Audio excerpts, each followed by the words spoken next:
Hey guys, welcome back to another tutorial video. So in today's video, I'll show you how to fix Okta Verify on a new phone. So if you've switched devices and Okta Verify isn't working, then just follow along. First, you need to make sure you've installed the latest version of the Okta Verify app from the App Store.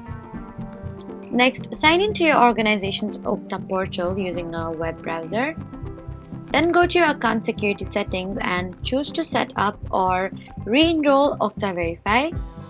And when a new QR code appears, open Okta Verify on your new phone, then tap Add Account and scan the QR code. And if you no longer have access to your old phone and can't sign into your account, then you need to contact your IT administrator so they can reset your Okta Verify enrollment. Also, you need to make sure your new phone has the correct date, time, and internet connection, as incorrect settings can prevent authentication from working properly. Finally, test a login to confirm everything is working as expected.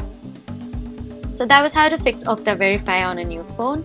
Please don't forget to like, comment, and subscribe for more helpful tutorials. Thank you for watching.